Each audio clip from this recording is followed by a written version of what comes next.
America ಹಾಗೂ Iran ಮಧ್ಯೆ ಹೆಚ್ಚಾದ ಯುದ್ಧದ ಆತಂಕ.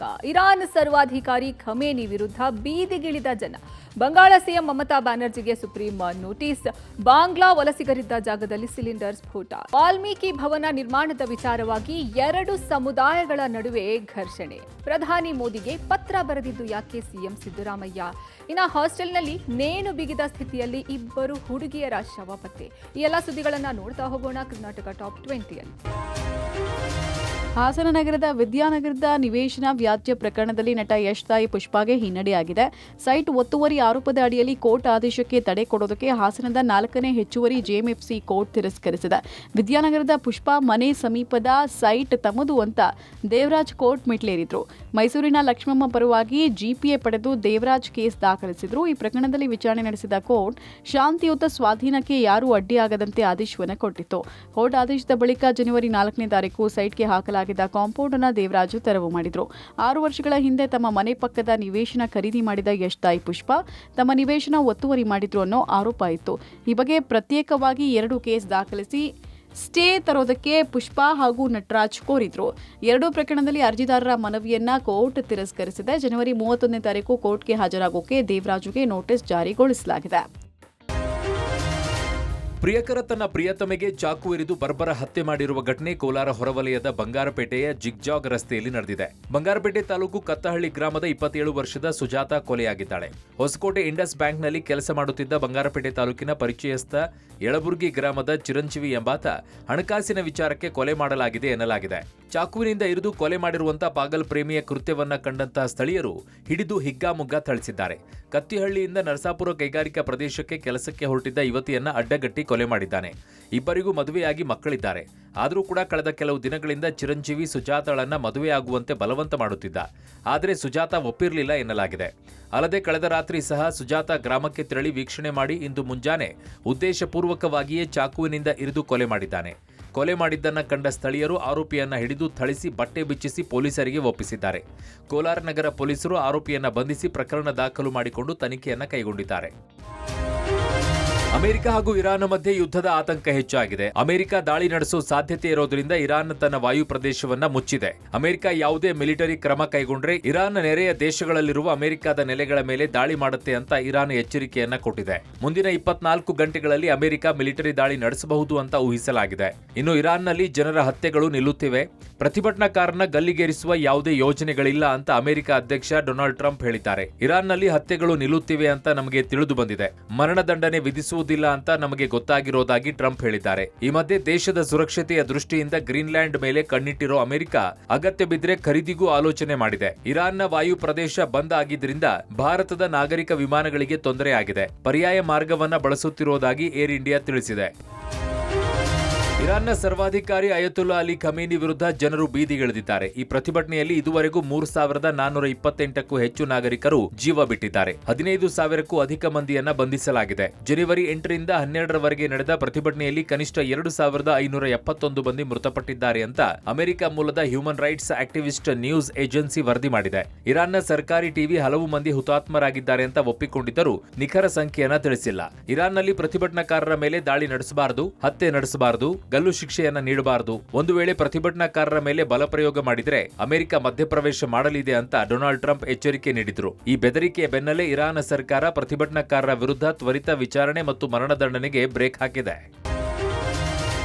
ಟಿಎಂಸಿ ಪಕ್ಷದ ಚುನಾವಣಾ ತಂತ್ರಜ್ಞ ಸಂಸ್ಥೆಯಾದ ಐಸಿಎಸಿ ಶೋಧದ ವೇಳೆ ಇಡಿ ತನಿಖೆಗೆ ಪಶ್ಚಿಮ ಬಂಗಾಳದ ಸಿಎಂ ಮಮತಾ ಬ್ಯಾನರ್ಜಿ ಅಡ್ಡಿ ಉಂಟು ಮಾಡಿದ್ದಾರೆ ಅಂತೇಳಿ ಇಡಿ ಸಲ್ಲಿಸಿದ ಅರ್ಜಿಯ ವಿಚಾರಣೆ ನಡೆಸಿದ ಸುಪ್ರೀಂ ಕೋರ್ಟ್ ಬಂಗಾಳ ಸರ್ಕಾರಕ್ಕೆ ನೋಟಿಸ್ ಕೊಟ್ಟಿದೆ.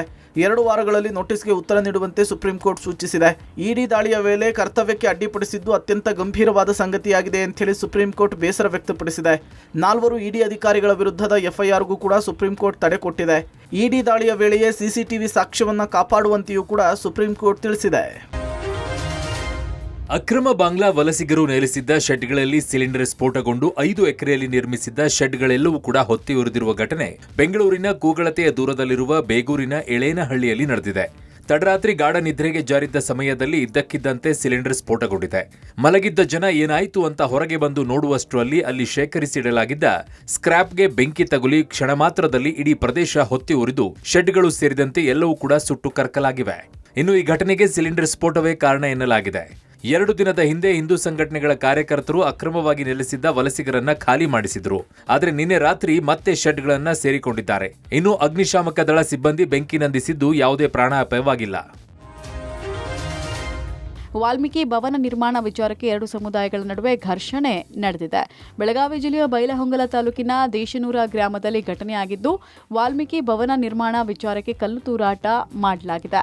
ವಾಲ್ಮೀಕಿ ಸಮುದಾಯದ ಭವನಕ್ಕೆ ವಿರೋಧ ಮಾಡಿದ್ದಕ್ಕೆ ರೊಚ್ಚಿಗೆದ್ದ ಜನ ಮನೆ ಮೇಲೆ ಕಲ್ಲು ತೂರಿದ್ದಾರೆ. ಕಲ್ಲು ಎಸೆಯುವ ಹಲ್ಲೆಗೈಯುವ ದೃಶ್ಯ ಮೊಬೈಲ್ನಲ್ಲಿ ಸೆರೆಯಾಗಿದೆ.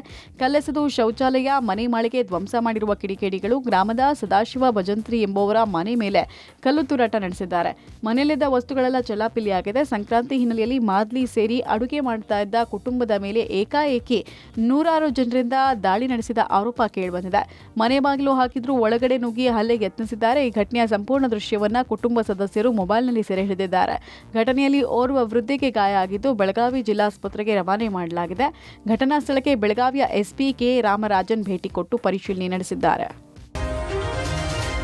ರಾಜ್ಯದಲ್ಲಿ ಸಂಕಷ್ಟದಲ್ಲಿರೋ ಕಡಲೆಕಾಳು ರೈತರ ಸಮಸ್ಯೆಗೆ ಕೂಡಲೇ ಧಾವಿಸಬೇಕು ಅಂತ ಸಿಎಂ ಸಿದ್ದರಾಮಯ್ಯ ಪ್ರಧಾನಿ ನರೇಂದ್ರ ಮೋದಿ, ಕೇಂದ್ರ ಕೃಷಿ ಸಚಿವ ಶಿವರಾಜ್ ಸಿಂಗ್ ಚೌಹಾಣ್ಗೆ ಪತ್ರ ಬರೆದು ಆಗ್ರಹ ಮಾಡಿದ್ದಾರೆ. ಕರ್ನಾಟಕದಲ್ಲಿ ಸುಮಾರು 9.24 ಲಕ್ಷ ಹೆಕ್ಟೇರ್ ಪ್ರದೇಶದಲ್ಲಿ ಕಡಲೆಯನ್ನು ಬೆಳೆಯಲಾಗುತ್ತಿದೆ. ಈ ಬಾರಿ 6.27 ಲಕ್ಷ ಮೆಟ್ರಿಕ್ ಟನ್ ಉತ್ಪಾದನೆಯ ನಿರೀಕ್ಷೆ ಇದೆ. ಕೇಂದ್ರ ಸರ್ಕಾರವು ಪ್ರತಿ ಕ್ವಿಂಟಾಲ್ಗೆ 5,875 ಕನಿಷ್ಠ ಬೆಂಬಲ ಬೆಲೆ ಘೋಷಿಸಿದ್ದರೂ ಮಾರುಕಟ್ಟೆಯಲ್ಲಿ ಬೆಲೆ 4,260 ರಿಂದ 5,813 ರಷ್ಟಿದೆ. ರೈತರು ಅನಿವಾರ್ಯವಾಗಿ 800 ರಿಂದ 1,200 ರಷ್ಟು ಕಡಿಮೆ ಬೆಲೆಗೆ ಮಾರಾಟ ಮಾಡುತ್ತಿದ್ದಾರೆ. ಬೆಂಬಲ ಬೆಲೆ ಯೋಜನೆಯಡಿ ಖರೀದಿ ಪ್ರಕ್ರಿಯೆ ಆರಂಭಿಸಲು ಕರ್ನಾಟಕ ಸರ್ಕಾರವು ಈಗಾಗಲೇ ಅಗತ್ಯ ಅಧಿಸೂಚನೆಗಳನ್ನು ಹೊರಡಿಸಿದೆ. ಸಾರಿಗೆ, ಉಗ್ರಾಣ ಹಾಗೂ ತೆರಿಗೆ ವಿನಾಯಿತಿ ನೀಡಲು ಸಿದ್ಧವಾಗಿದೆ. ಬೆಂಬಲ ಬೆಲೆ ಯೋಜನೆ ಕಡಲೆ ಖರೀದಿಗೆ ತಕ್ಷಣ ಅನುಮೋದನೆ ನೀಡಬೇಕು. ಕೇಂದ್ರ ಏಜೆನ್ಸಿಗಳ ಮೂಲಕ ರಾಜ್ಯಾದ್ಯಂತ ಶೀಘ್ರವಾಗಿ ಖರೀದಿ ಕೇಂದ್ರಗಳನ್ನು ತೆರೆಯಬೇಕು. ಜನವರಿಯಿಂದ ಮಾರ್ಚ್ ಅವಧಿಯಲ್ಲಿ ಸುಗ್ಗಿ ತೀವ್ರಗೊಳ್ಳುವುದರಿಂದ ಬೆಲೆ ಮತ್ತಷ್ಟು ಕುಸಿಯದಂತೆ ತಡೆಯಲು ಕೇಂದ್ರ ಸರ್ಕಾರ ಕೂಡಲೇ ಹಸ್ತಕ್ಷೇಪ ಮಾಡಬೇಕು ಅಂತ ಪತ್ರದಲ್ಲಿ ಸಿಎಂ ಆಗ್ರಹ ಮಾಡಿದ್ದಾರೆ. ರಾಯಚೂರಿನ ದೇವದುರ್ಗದ ತಿಂತಣಿ ಬ್ರಿಡ್ಜ್ ಕಾಗಿನೆಲೆ ಕನಕ ಗುರುಪೀಠದ ಸಿದ್ದರಾಮಾನಂದ ಸ್ವಾಮೀಜಿ ವಿಧಿವಶರಾಗಿದ್ದಾರೆ. 50 ವರ್ಷದ ಕಲಬುರಗಿ ವಿಭಾಗದ ಕಾಗಿನೆಲೆ ಕನಕ ಗುರುಪೀಠದ ಶ್ರೀಗಳು ಅಗಣಿತ ಸಂಖ್ಯೆಯ ಭಕ್ತರನ್ನು ಅಗಲಿದ್ದಾರೆ. ಇವತ್ತು ಬೆಳಗಿನ ಜಾವ 3:30 ಸಮಯಕ್ಕೆ ಹೃದಯ ಸ್ತಂಭನದಿಂದ ಅಸ್ತಂಗತರಾಗಿದ್ದಾರೆ. ಮೂಲತಃ ಚಿತ್ರದುರ್ಗ ಜಿಲ್ಲೆಯ ಚಳ್ಳಕೆರೆ ತಾಲೂಕಿನ ಕಲಮರಹಳ್ಳಿಯ ಸಿದ್ದರಾಮಾನಂದ ಸ್ವಾಮೀಜಿ ಮಹದೇವಯ್ಯ ಮತ್ತು ಜಯಮ್ಮ ದಂಪತಿಯ 2ನೇ ಪುತ್ರರು. ಜನವರಿ 12, 13 ಮತ್ತು 14ನೇ ತಾರೀಕು ತಿಂತಣಿ ಬ್ರಿಡ್ಜ್ ಕನಕಗುರು ಪೀಠದಲ್ಲಿ ಅದ್ದೂರಿಯಾಗಿ ಹಾಲುಮತ ಸಾಹಿತ್ಯ ಸಮ್ಮೇಳನ ಹಾಗೂ ಹಾಲುಮತ ಪೂಜಾರಿಗಳ ಶಿಬಿರ ನಡೆದಿತ್ತು. ಮೊದಲ ಬಾರಿಗೆ ರಾಜಕೀಯ ವ್ಯಕ್ತಿಗಳಿಂದ ಮುಕ್ತವಾದ ಕಾರ್ಯಕ್ರಮ ಮಾಡಿದ್ರು.